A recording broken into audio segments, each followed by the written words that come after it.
Joining me now on set is Washington Democratic Congresswoman Suzan DelBene. She is the chair of the Democratic Congressional Campaign Committee. That is the group in charge of electing Democrats to the House of Representatives. Congresswoman, I appreciate your being with us and listening to the president as we were listening for any breaking news on any of a variety of different topics. I want to ask you quickly, you're in charge, obviously, of helping get Democrats elected right now. So let's talk big picture.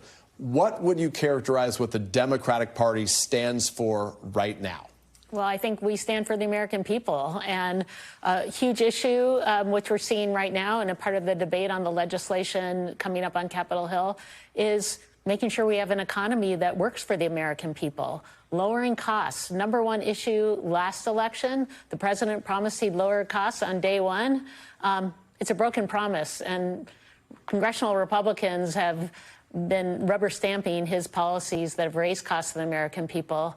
And now we're looking at devastating cuts that they want to do to Medicaid, nutrition programs, really the effort they've done to dismantle kitchen table programs. Issues for a lot of families right now. Issues. So let me ask you about this, because there has been some debate whether due process is a fight, this topic of immigration that Democrats should be fighting, if the economy is where they should be laser focused. Obviously, there's a lot of issues that you have to message on all of them. But is your view that the economy will be the sole driver for Americans as it comes to the midterms and, frankly, again, 4 years from now as it comes to the next election? I think it's a top issue for folks. If they're struggling to make sure they can have a safe place to live, put food on the table, child care, health care. These are critical issues. If folks can't make sure that their family is safe, then nothing else is on their radar. That's the most important thing. Let me ask you, if I can, because the Republican pushback on all of this is, well, the Democrats, they were in control of the chambers of Congress. They were in control of the White House for a long time.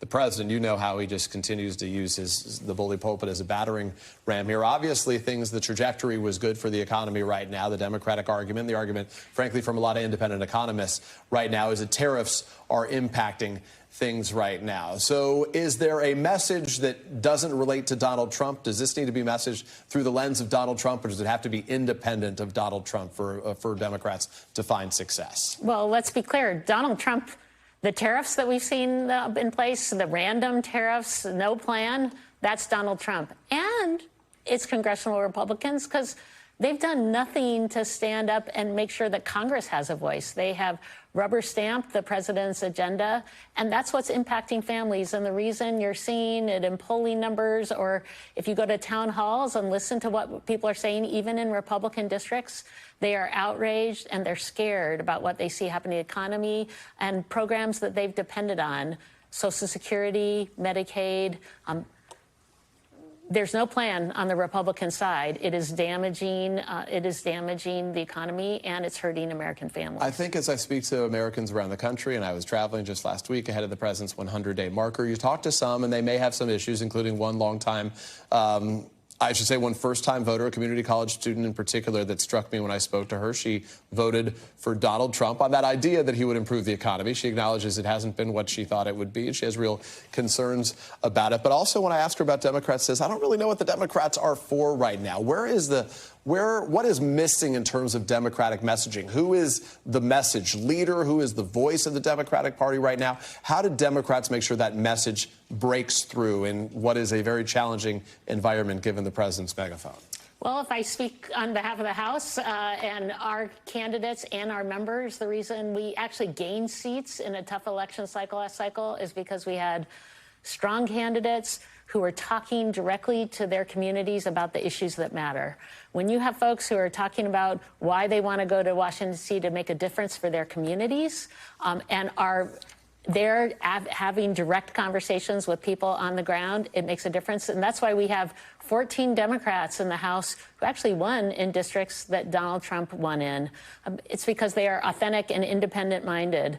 That's how we win in those districts, and that's a big reason we'll continue to do that and make sure we take back the majority in 2026. As you heard, the president downplayed concerns about a possible recession in the U.S. Speaking to my colleague, Kristen Welker, saying that the U.S. will be okay in the long term. Should lawmakers be fighting harder to take back their tariff authority? Obviously, the Senate was unable to pass that right now. Are you forced to just watch from the sidelines here? We absolutely should make sure that Congress has a say. This is Congress's role. It's Congress's constitutional role.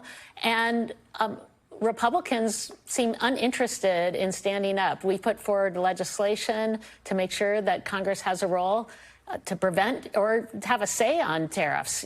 All the president would have to do is come to Congress and make sure Congress votes and decides. That's what we're asking.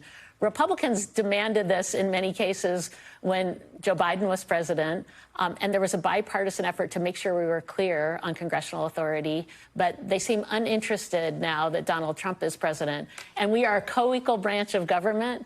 We should have a say. Right now, you've got a president making decisions every day that are random, chaotic, and they are absolutely hurting our economy. As his desire, obviously, is to sort of expand his executive authority. I want to ask you on the issue of immigration. You focused a lot about the economy here. Obviously, immigration for a lot of Americans.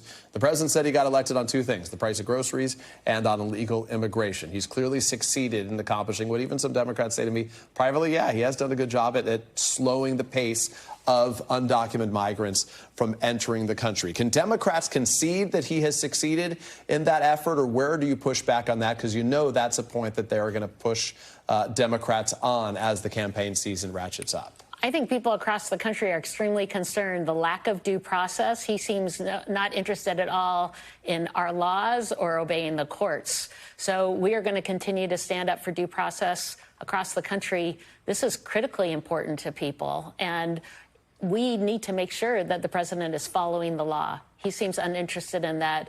Another reason why we need a Congress that's willing to stand up. One of our roles is oversight.